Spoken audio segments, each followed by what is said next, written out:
Le 24 avril 2021, Isil Borat, 51 ans, et sa fille Burcu Ezar, 17 ans, ont été retrouvés poignardés à mort. Après une enquête, la police a déclaré avoir déterminé que le suspect n'était autre que Burak Ezar, frère et fils des victimes. Il n'était plus sur les lieux du crime lors de l'arrivée de la police.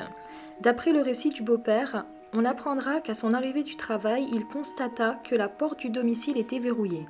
Il frappe alors à la porte jusqu'à ce que Ezar, son beau-fils, ouvre. Il constate alors qu'il tient à la main un couteau. C'est un grand couteau avec un manche de couleur crème. Ezar a dit à son beau-père qu'il ne voulait pas lui faire de mal et lui a demandé de s'asseoir sur le canapé et de regarder Netflix. Il se dirigea alors vers le canapé. Le beau-père a dit qu'il ignorait à l'époque que le corps de sa femme se trouvait dans la pièce. Lorsque les deux se sont assis sur le canapé, Ezar a demandé à son beau-père de lui remettre son téléphone. Ensuite, ils ont regardé un film. Pendant le film, Ezar est monté plusieurs fois à l'étage pendant que son beau-père restait sur le canapé.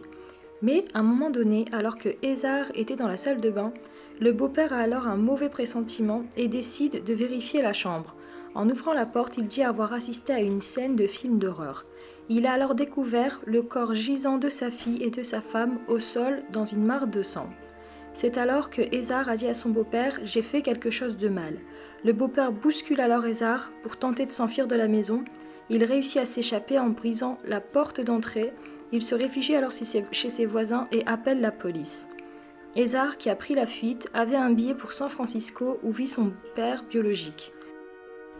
Une fois à l'aéroport, il abandonne l'idée de monter dans l'avion. Il s'est alors rendu dans divers lieux de location de voitures, mais n'a pas pu louer de véhicule. La police a alors réussi à l'interpeller à l'aéroport. Par la suite, il sera incarcéré à la prison du comté de Collin pour 2 chefs d'inculpation de meurtre qualifiés. La caution sera alors fixée à 2 millions de dollars. Sa sœur, qui est aussi victime malheureusement du massacre, était une jeune fille de 17 ans, élève au lycée d'Allen. Elle a été décrite par ses nombreux amis comme une artiste talentueuse au grand cœur. Un ami ayant appris la nouvelle déclara qu'il ne peut tout simplement pas y croire, qu'elle a donné tellement d'amour et qu'elle était la personne la plus encourageante du monde, qu'on ne pouvait pas la détester mais plutôt qu'on ne pouvait que lui donner de l'amour. Un ami de longue date a alors déclaré que ce qui était le plus étonnant, c'est que la relation entre frères et sœurs était très proche et que c'était une famille extrêmement calme. Ils ne criaient pas beaucoup. La mère était très compatissante et une personne très bienveillante.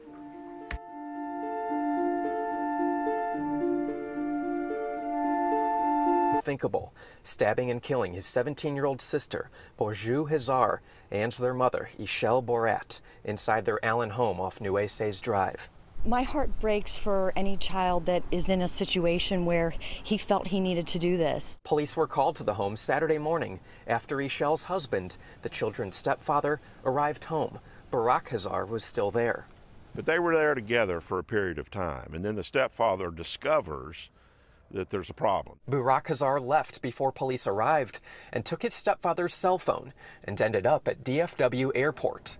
Now, he had a ticket to go to San Francisco, California. That's where his biological father resides.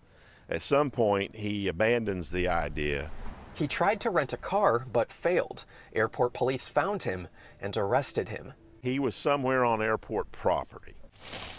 People brought flowers to the Allen home Sunday. The mother, Isel, was once a member of a school in Turkey, according to a social media post. Just compassionate. She would care for her children. Everything she did was for her children. Burcu was an Allen High School student. Some of her friends showed us photos of their friend. Others spoke. She was just really loving. Even with the pandemic, she would do her volunteer hours. It's horrible. It really shouldn't have happened. Our high school kids who we just got off a wonderful, wonderful prom. Their prom was Saturday night. That's when many heard of the killings. He used a knife to complete this. Police don't know what led to the killings. It's the second time this month multiple members of an Allen family were murdered. 2 brothers, Farhan and Tanvir Tauhid, killed their parents, sister, and grandmother. Voilà comment se termine malheureusement ce 3e épisode de True Crime d'une famille que personne ne laissait présager un destin aussi tragique. Aujourd'hui encore, la police n'a trouvé aucun mobile pouvant justifier ces crimes, comme un état psychologique ou une crise de délire. Encore aujourd'hui, ils ne savent pas qu'est-ce qui a déclenché cette tuerie de la part de l'accusé. Voilà comment se termine donc cet épisode de True Crime. Si vous avez aimé, n'hésitez pas à liker et à vous abonner pour pouvoir être notifié et m'encourager. Donc prenez vraiment soin de vos proches. Une famille, on n'en a qu'une et c'est pour la vie. À très bientôt, prenez soin de vous. Au revoir.